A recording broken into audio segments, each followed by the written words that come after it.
Élection au Cameroun aujourd'hui. Pour je ne sais Mais pas. bon, élection au Cameroun, c'est bon. J'espère que c'est la photo qui va gagner. La photo. Qui fait campagne. Pour 8e, je crois, ou 9e. 9e, non 9e. À 92 ans, Didier, parfois. Oui, le Cameroun m'a toujours étonné parce que les postes stratégiques, les institutions, tout ça, c'est quand même tenu par des grabataires. Non, mais grabataire, on va pas. Oui, bon, des gens fatigués.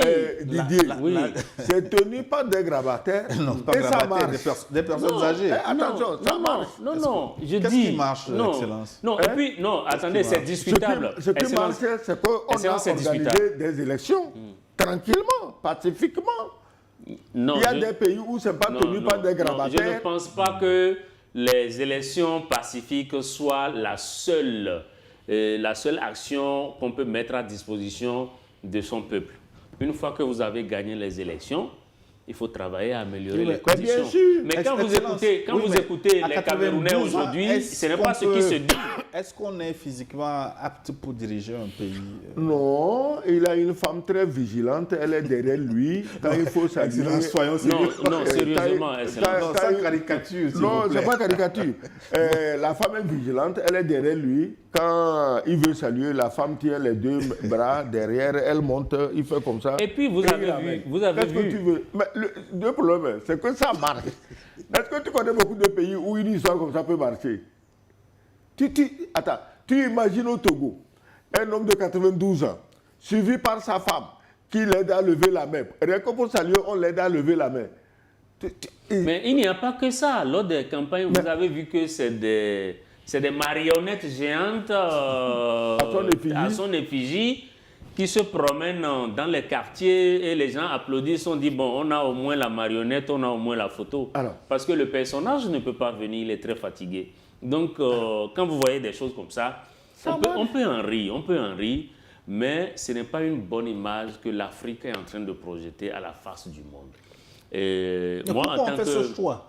Non, mais moi, en tant que transformateur social, je suis parfois gêné par des comportements de certains dirigeants en Afrique. Parce qu'aujourd'hui, malheureusement, sur n'importe quel continent où vous allez, le peuple noir est le seul peuple qui a encore besoin de réclamer une dignité, de réclamer, voyez-vous, une certaine considération. Parce que l'image qui est projetée par certains dirigeants à partir du continent sont des images qui montrent tout simplement qu'en réalité, les Africains ne sont pas sérieux. Non seulement ils ne sont pas sérieux, mais on dirait qu'il y a quand même des Africains qui ne sont pas dignes. Voyez-vous. Donc, à partir du moment où dans un pays, le Cameroun, avec toute l'intelligence qu'on connaît, bien sûr, aux Camerounais, tout le dynamisme et toutes les actions, parce que quand vous prenez aujourd'hui tous les grands panafricanistes, et les grands journalistes internationaux, beaucoup sont Camerounais. Ouais.